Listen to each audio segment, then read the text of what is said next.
매일 성경과 함께하는 아침을 여는 묵상, 오늘의 묵상 본문은 이사야서 10장 20절에서 34절 말씀입니다.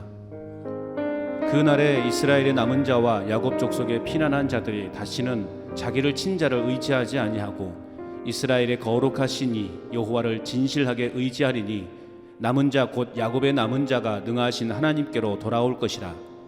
이스라엘이여, 내 백성이 바다의 모래 같을지라도 남은 자만 돌아오리니 넘치는 공의로 파멸이 작정되었음이라. 이미 작정된 파멸을 주 만군의 여호와께서 온 세계 중에 끝까지 행하시리라.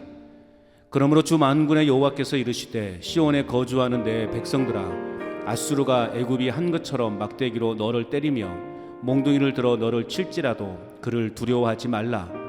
내가 오래지 아니하여 내게는 분을 그치고 그들은 내 진노로 멸하리라 하시도다. 만군의 여호와께서 채찍을 들어 그를 치시되 오래 바위에서 미디안을 쳐 죽이신 것 같이 하실 것이며 막대기를 드시되 바다를 향하여 애굽에서 하신 것 같이 하실 것이라. 그날에 그의 무거운 짐이 내 어깨에서 떠나고 그의 멍에가 내 목에서 벗어지되 기름진 까닭에 멍에가 부러지리라. 그가 아얏에 이르러 미그론을 지나 믹마스에 그의 장비를 두고 산을 넘어 게바에서 유숙하며 라마는 떨고 사울의 기브아는 도망하도다. 딸 갈리마 큰 소리로 외칠지어다. 라이사야 자세히 들을지어다. 가련하다 너 아나도시여, 만면나는 피난하며 게빔 주민은 도망하도다.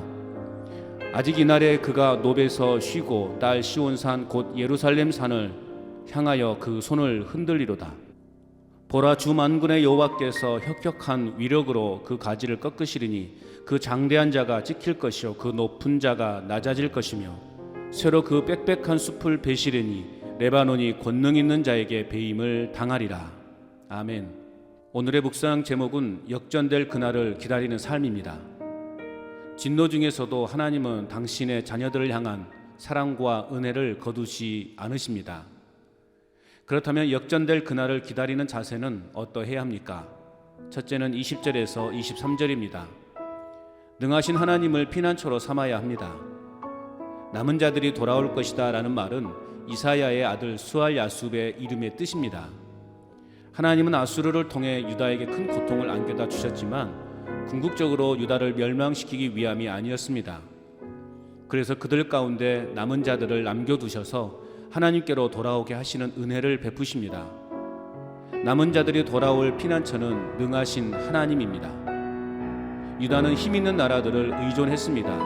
그러나 하나님의 심판으로 주변의 강대국들이 무너지는 것을 경험한 그들은 능하신 하나님만이 진정한 피난처가 됨을 깨닫게 되어 하나님께로 돌아올 수밖에 없었습니다. 바다의 모래와 같이 이스라엘 백성들이 많았지만 그러나 끝까지 연단의 과정을 이겨낸 남은 자들만이 하나님께로 돌아옵니다. 그리고 하나님께서 작정하신 것은 온 세계 끝까지 행하여질 것입니다. 하나님의 작정하심은 반드시 이루어집니다. 하나님의 심판을 피할 수 있는 방법은 없습니다.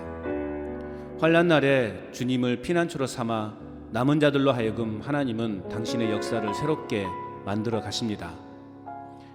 그러고 보면 하나님의 일에는 사람의 많고 적음 그리고 물질의 많고 적음이 문제가 되지 않음을 깨닫게 됩니다. 어떤 상황과 형편에서도 믿음으로 인내하며 나아가는 소수의 사람들을 통해서 당신의 나라를 만들어 나가실 것입니다. 오직 하나님만을 신뢰하며 능하신 하나님을 내 자신의 피난처로 삼아 거센 풍랑과 폭풍우 속에서도 끝까지 인내하며 남은 자로 머물러 있어야 하겠습니다. 내 인생을 멋지게 역전하실 능하실 하나님을 찬양합니다. 또한 역전될 그날을 기다리는 자세는 어떠해야 합니까? 두 번째는 24절에서 27절입니다. 긍휼의 하나님을 소망하며 살아야 합니다. 하나님은 애굽이 참으로 혹독하게 이스라엘을 압박했던 과거를 언급하면서 아수르가 막대기와 몽둥이를 들고서 때리고 칠지라도 그들을 조금 더 두려워하지 말라라고 말씀하십니다. 그 이유는 언약에 신실하신 하나님께서 유다에게 품었던 노여움은 풀리겠지만 하나님의 분노가 아수르에게로 향할 것이기 때문입니다. 하나님이 채찍을 들어 아수르를 치시되 오래 반석에서 미디안 사람을 쳐 죽이신 것 같이 하시고 막대기를 들어 애굽의 군대를 홍해에 수장시키셨던 것처럼 그렇게 몽둥이를 들어 아수르 군대를 치실 것이라 라고 말씀하십니다. 무거운 짐과 멍에는 아수르가 이스라엘 백성을 노예로 삼아 속박하며 압제한 것을 상징합니다. 그것이 어깨에서 떠나고 목에서 벗어질 것이라고 선포합니다. 환난의 날은 누구에게나 예외 없이 임하게 됩니다. 고통과 절망을 겪게 되는 힘든 인생의 과정도 지나게 됩니다. 그럼에도 불구하고 포기하지 않는 것은 하나님이 정하신 때가 되면 회복해 하시는 날이 있기 때문입니다. 그러므로 일시적인 만족과 기쁨을 주는 자들을 의지해서 호의호식하며 살아가는 사람들을 부러워할 필요가 없습니다.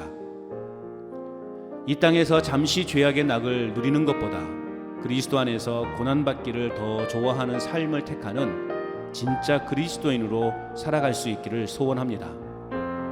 하나님이 정하신 그날에 내 자신 안에 있는 무거운 짐과 모든 멍에를 벗겨내어 주실 것입니다. 내 인생을 멋지게 역전하실 긍휼의 하나님을 소망합니다.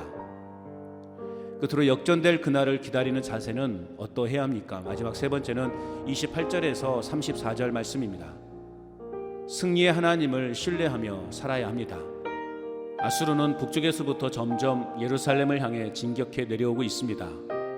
아얏에 이르러 미그론을 지나 믹마스에 군 장비를 두고 산을 넘어 게바에 유숙하게 되자 라마 사람들이 두려워하였고 사울의 고향 기브아 사람들이 도망하였습니다.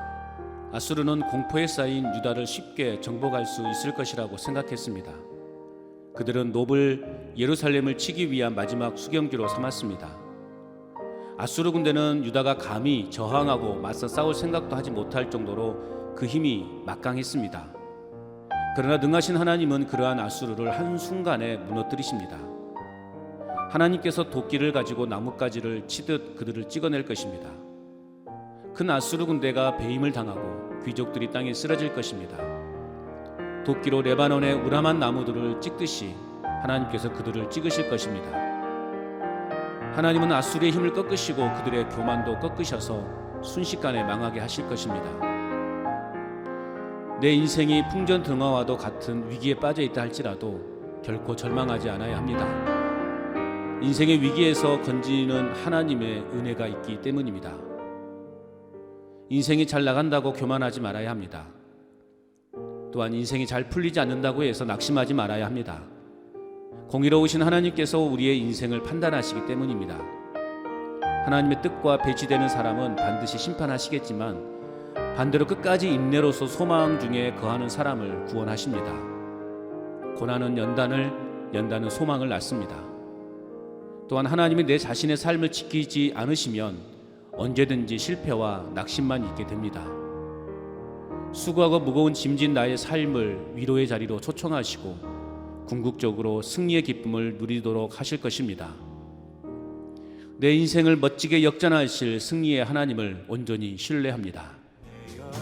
오늘도 내 인생을 역전시키시는 하나님만을 온전히 신뢰하며 믿음으로 나아가는 삶을 살아갈 뿐만 아니라 긍휼의 하나님께서 궁극적으로 승리케 하실 것이라는 확신을 가지고 살아가는 삶이 될 수 있기를.